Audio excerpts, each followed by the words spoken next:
Assalamualaikum warahmatullahi wabarakatuh. Teman pecinta sejarah, apa kabarnya hari ini? Mudah-mudahan dalam keadaan sehat dan selalu dalam lindungan Allah Subhanahu wa taala. Bertemu lagi dengan saya Anissa Amisani di program Baca Sejarah, masih di serial kronologi sejarah tahun 628 Masehi, bertepatan dengan tahun ke-6 hingga ke-7 Hijriah. Ada 5 peristiwa penting yang terjadi dari dunia Islam dan ada 5 peristiwa penting yang datang dari luar dunia Islam. Dari dunia Islam diawali dengan perjalanan ibadah umrah Nabi Muhammad SAW dan para sahabat ke Mekah, dihalangi oleh Quraisy. Yang kedua adalah Bai'atul Ridwan dan gencatan senjata Hudaybiyah. Yang keempat adalah pengiriman surat Nabi Muhammad SAW kepada para penguasa, mengajak mereka memeluk Islam. Dan yang kelima adalah pernikahan Nabi SAW dengan Zainab binti Jahash. 5 peristiwa yang datang dari luar dunia Islam. Yang pertama adalah masuknya Romawi Bizantium ke jantung negara Persia. Mereka mengancam ibu kotanya Ctesiphon atau Al-Madain. Yang kedua adalah pelengseran dan pembunuhan Kisra II digantikan oleh putranya Kafad II atau Cyrus. Yang ketiga adalah penobatan Khosru Ardashir III sebagai Raja Persia.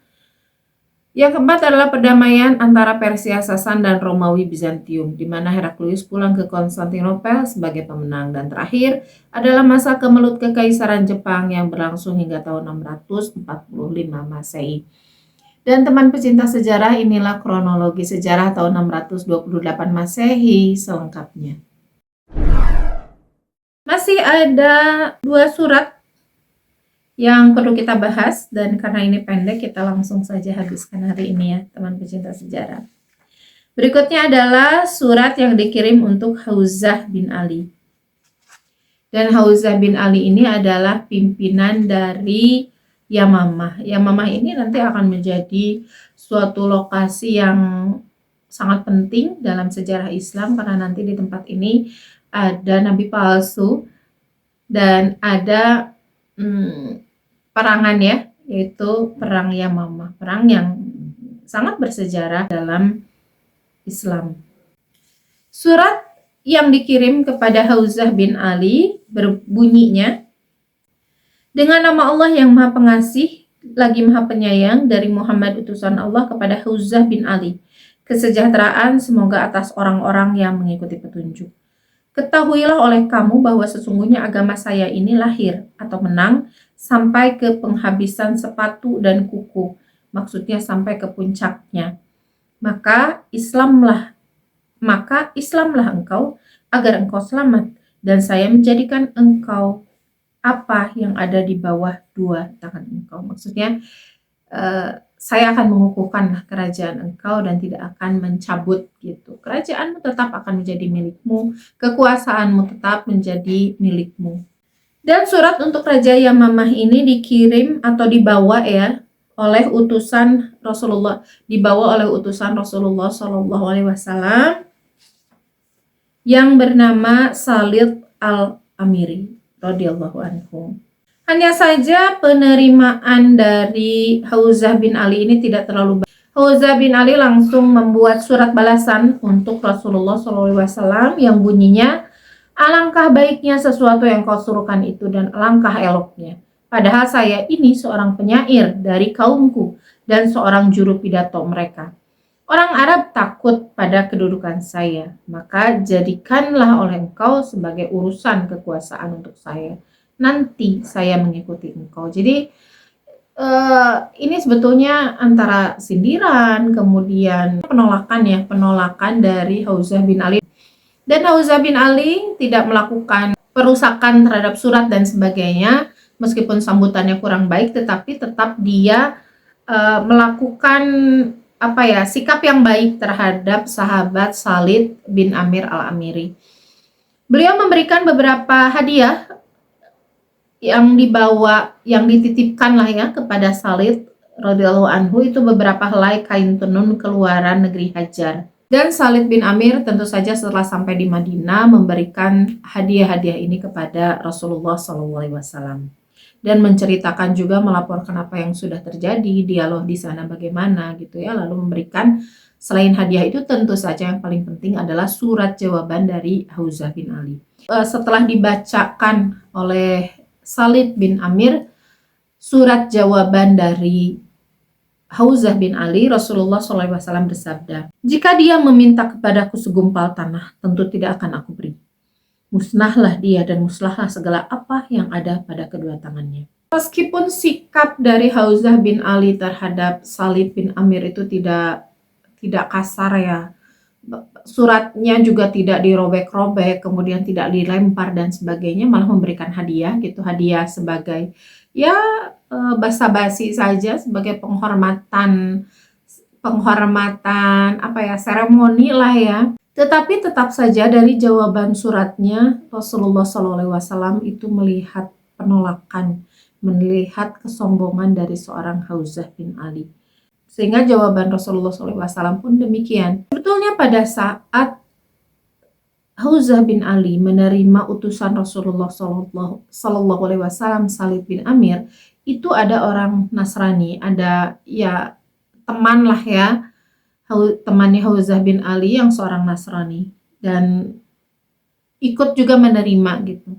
Karena sedang ada di sana, ia pun ikut menerima dan ikut menyimak apa yang dikirim oleh Rasulullah SAW. Dan pembesar Nasrani itu berkata kepada Hauzah bin Ali, "Kenapa kamu tidak menerima saja ajakannya?" katanya. Tetapi Hauzah menjawab, "Saya ini seorang raja bagi kaum saya, maka apabila saya mengikuti suruhan Islam, niscaya saya tidak akan mempunyai kekuasaan apa-apa." Jadi pada akhirnya dia takut kekuasaannya hilang. Dia sudah mendengar tentang kebesaran Rasulullah SAW ya, karena ya Mamah itu kan tempatnya tidak sejauh Syam gitu. Lokasinya di sini ya Mamah. Dan kabar tentang Rasulullah SAW juga tentu sudah sampai kepadanya. Rasulullah itu siapa, agama Islam seperti apa. Tetapi dan dia juga sebetulnya mengakui, makanya pendeta dari Nasrani itu bertanya kenapa tidak diterima saja, karena mereka sudah tahu bahwa Rasulullah SAW itu ajarannya benar. Tetapi jawabannya ya sebagaimana kebanyakan orang-orang yang memang menolak ya, sebagaimana Heraklius juga kan sama, dia menolak karena apa? Karena takut kekuasaannya hilang. Padahal Rasulullah SAW itu sama sekali di suratnya itu tidak mengatakan bahwa akan mencabut dukungan lah ya, akan mencabut kekuasaan. Kerajaan kamu menjadi milik kamu, tidak akan diapa-apain gitu. Tetapi ya ketakutannya itu sudah melampaui kebenaran yang sebetulnya sudah dia yakini. Dan ini pun dijelaskan oleh pembesar Nasrani tersebut. Bahkan demi Allah, jika engkau mengikuti seruannya, niscaya dia akan memberikan kekuasaan kepada engkau dan negeri Hiroh bagi engkau jika engkau mengikutinya. Karena ia seorang nabi bangsa Arab yang telah digembirakan oleh Isa bin Maryam, dan sesungguhnya ia telah disebutkan dalam Injil Muhammad Rasulullah.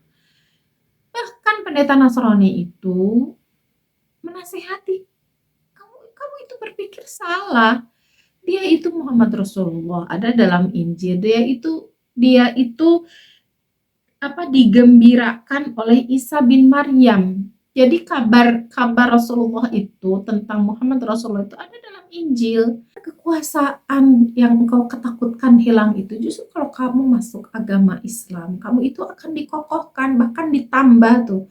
Negeri Hiroh itu juga akan jadi di bawah kekuasaanmu jika engkau mengikuti agamanya Muhammad gitu. Namun ya ketakutan akan hilangnya kekuasaan itu sudah membutakan seorang Hauzah bin Ali. Jadi nasihat dari pembesar Nasrani itu tidak dia gubris, dan dia tetap tidak mau mengikuti agama Islam. Dan tidak diceritakan apakah pembesar Nasrani ini masuk Islam atau tidak ya, tidak diceritakan sampai situ. Demikian ya surat untuk Yamamah. Dan nanti di Yamamah sebagaimana dijelaskan itu nanti akan lahir nabi palsu ya pada masa Abu Bakar. Jadi tidak berselang lama sebetulnya. Ini kan masa-masa akhir dari dakwah Rasulullah SAW ya, tahun ke-6 Hijriah itu. dan Abu Bakar juga memimpin tidak akan lama, hanya hitungan tahun saja. Jadi tidak dalam waktu yang lama itu muncul nabi palsu. Jadi orang-orang Yamamah sudah banyak yang masuk Islam. Pada masa Rasulullah Shallallahu Alaihi Wasallam masih hidup pun itu muncul seorang nabi palsu yang paling terkenal di antara nabi palsu yang lain. Jadi nabi palsu itu banyak ya. Tetapi yang paling terkenal adalah orang ini, yaitu Musailamah al-Kazzab. Musailamah si pembohong, dan nanti dia akan diperangi di masa Abu Bakar yang terkenal dengan nama Perang Yamamah. Ini insya Allah akan nanti akan kita kisahkan di tahun-tahun mendatang. Dan surat terakhir teman pecinta sejarah yaitu surat yang dikirim oleh Rasulullah SAW kepada Rifa'ah bin Zaid al-Khuzaimah. Surat untuk Rifa'ah ini tidak diberikan kepada utusan Rasulullah SAW sebagaimana yang lain ya. Surat ini langsung diberikan kepada Rifa'ah. Jadi setelah perjanjian Hudaybiyah itu ada seorang dari Bani Khuza'ah yang bernama Rifa'ah bin Zaid. Ia datang kepada Rasulullah SAW, berdialog dan sebagainya, kemudian masuk Islam. Dan hal seperti ini tidak asing ya di Madinah. Setiap hari itu selalu datang tamu-tamu yang bertanya tentang agama.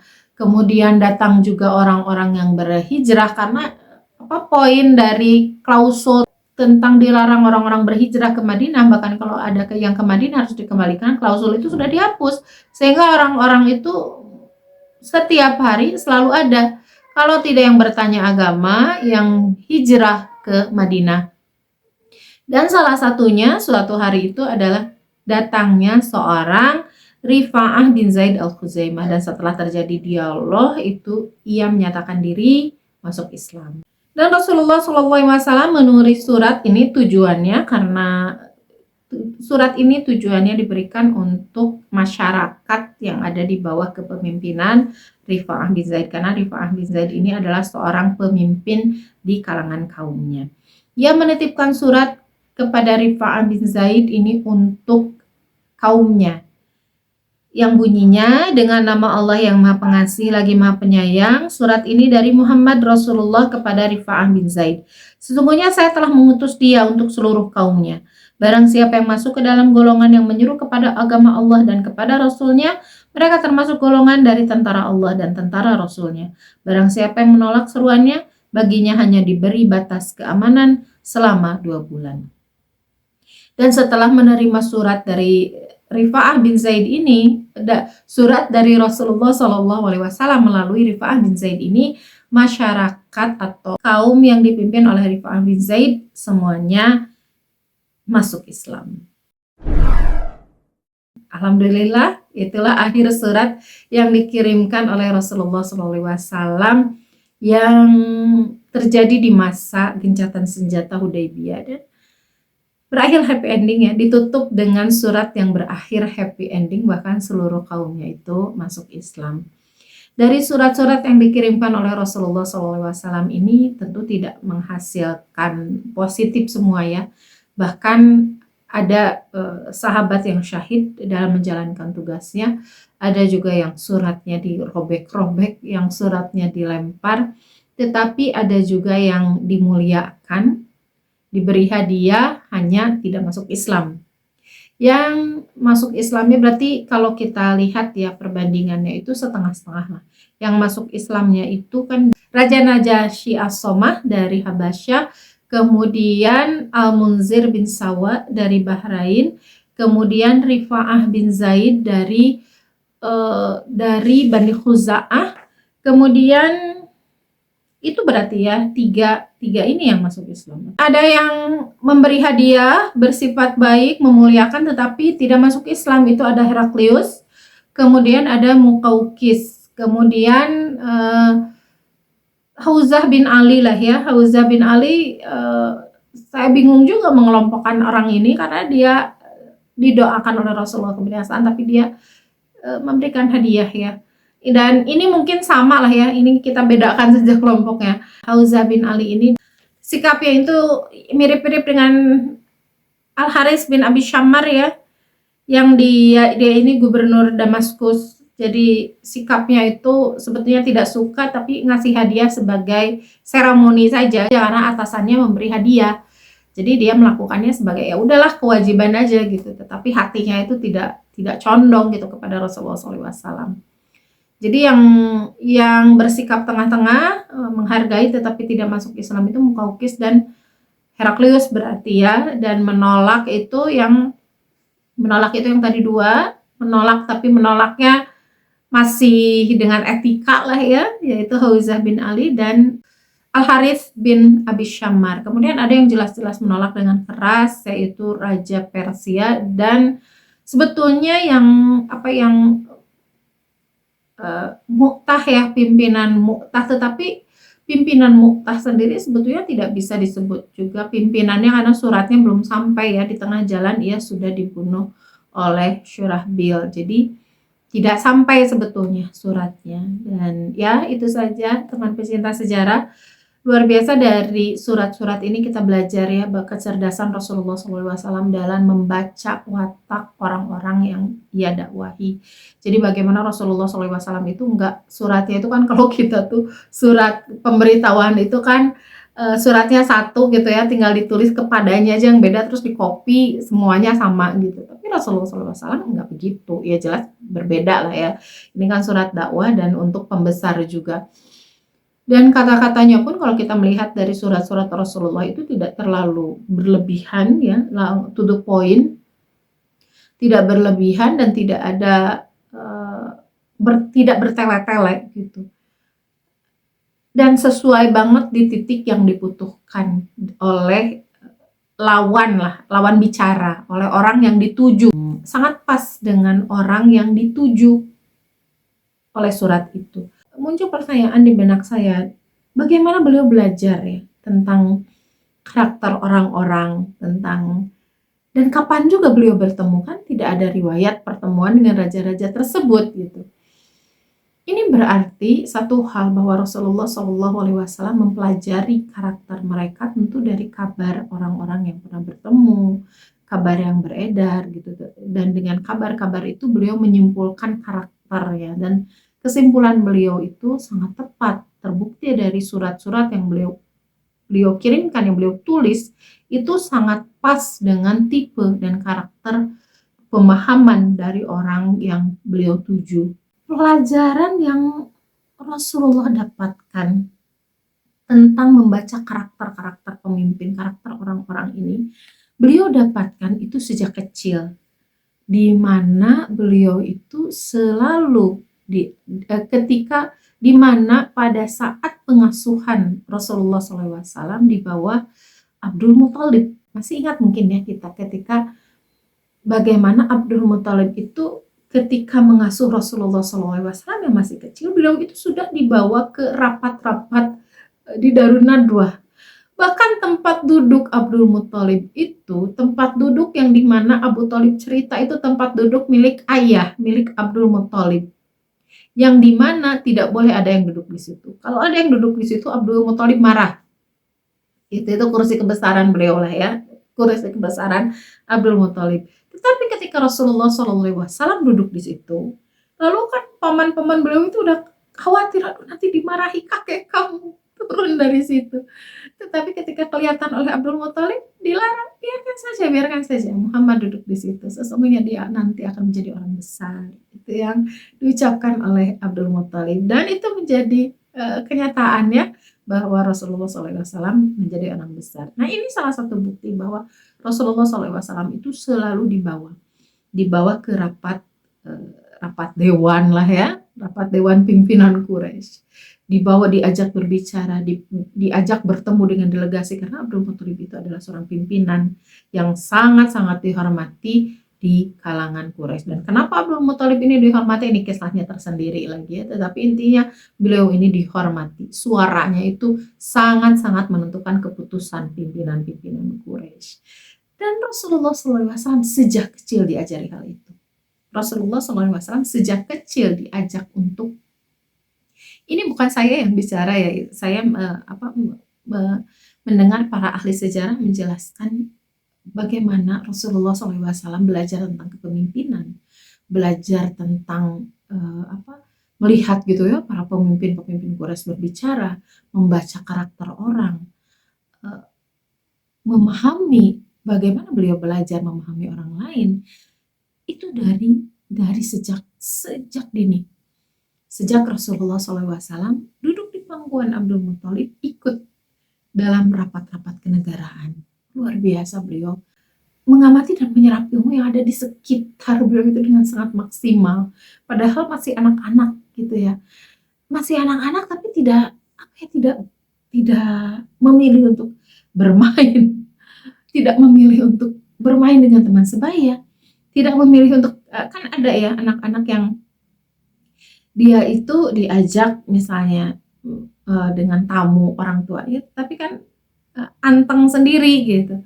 Tapi Rasulullah tidak begitu. Rasulullah kayak kayak jadi bagian dari rapat tersebut. Dan para pembesar Quraisy pun tidak mempermasalahkan kehadiran Rasulullah di situ. Ya karena namanya anak cucu Abdul Muthalib, cucu kesayangannya. Dan mereka takut dengan Abdul Muthalib, tidak mau bermasalah ya. Ya udahlah gitu, biarin aja anak-anak ikut gitu. Tidak mempermasalahkan. Sementara anak-anak mereka tidak ada yang ikut, tidak ada yang ikut di dalam rapat tersebut. Hanya Abdul Muthalib. Hanya Abdul Muthalib yang membawa Rasulullah SAW, dan disitulah beliau belajar. Jadi sejak dini sekali Rasulullah SAW belajar tentang hal ini. Jadi tidak aneh ya. Tidak aneh ketika Rasulullah SAW itu membuat surat dengan ini sih selalu bikin saya kagum ya, pas banget gitu. Bagaimana beliau itu mempelajari kepemimpinan orang-orang yang akan dia dakwahi gitu. Dan bahasanya pun ini bahasa yang kalau saya perhatikan ya, kalau kita perhatikan, bahasa yang Rasulullah tulis itu adalah bahasa seorang pemimpin. Ia tidak merendahkan diri sendiri, tetapi memiliki izzah gitu, bahkan tidak tegas-tegas mengatakan tidak ragu-ragu mengatakan kalau engkau tidak beriman akan begini. Jadi izzah beliau itu sangat-sangat tinggi, wibawa beliau sangat-sangat tinggi di hadapan para pemimpin lain. Meskipun pada saat itu Madinah itu masih menjadi negara yang kecil dibanding negara-negara lain dan baru muncul. Tapi baru muncul sudah memperlihatkan kekuatan besar, memperlihatkan bahwa sayalah di sini yang melakukan dakwah, sayalah yang berdakwah, yang mengajak kamu gitu. Dan beliau kenapa begitu percaya diri ya, karena beliau membawa sesuatu yang benar. Tidak ada kerendahan jadi tidak ada mentang-mentang ini mah raja harus diperlakukan begini, tidak. Beliau tetap bersikap bahwa beliaulah pemimpinnya. Di bawah kalian itu ada Rasulullah dulu. Gitu ya, dan ya karena dia di atas raja itu Rasulullah. Gitu ya.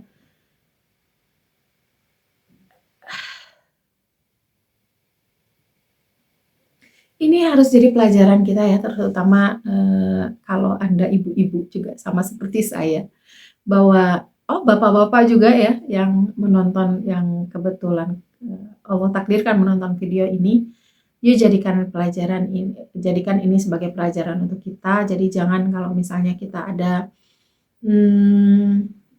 tamu penting misalnya, ada hal-hal penting, itu sertakan juga anak-anak kita, kalau kita mau anak-anak kita menjadi pemimpin besar.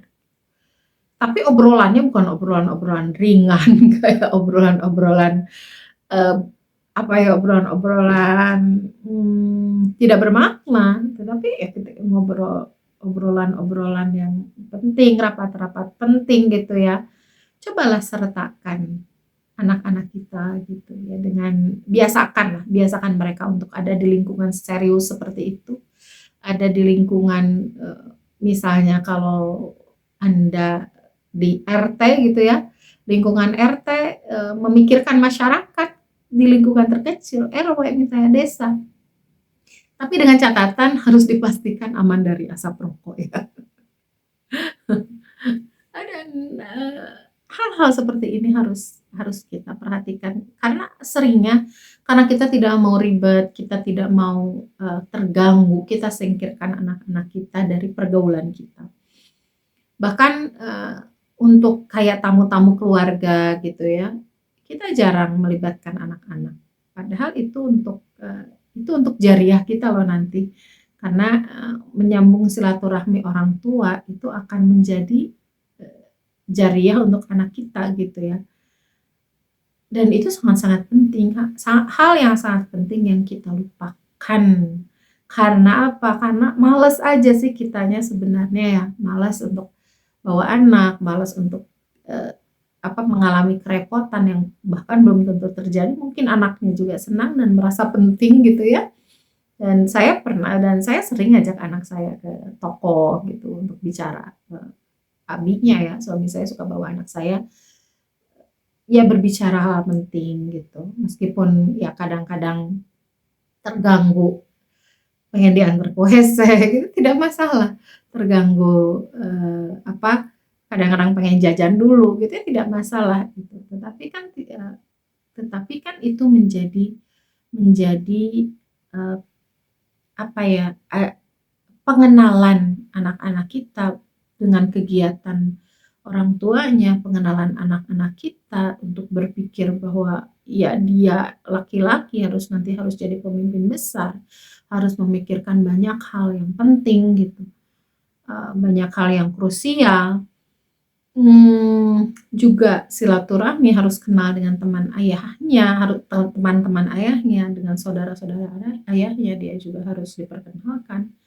Sehingga ya, itu akan memberi manfaat yang luar biasa pada pemikiran mereka, mereka akan lebih dewasa dalam berpikir, mereka akan lebih dalam cara berpikirnya ya, meskipun tidak akan sama tentu saja dengan Rasulullah SAW, tidak akan sehebat Rasulullah SAW karena Rasulullah SAW adalah manusia paling sempurna tentu saja, tetapi paling tidaklah meniru, sedikit-sedikit ya, sedikit-sedikit, dari sifat Rasulullah SAW ini, dan tentu kita harapkan dengan pengajaran kita kepada anak-anak itu pengajaran yang berharga untuk mereka sebagaimana Rasulullah SAW bisa menyesap, ilmu sejak muda dengan luar biasa sehingga setelah dewasa ia menjadi pemimpin yang besar.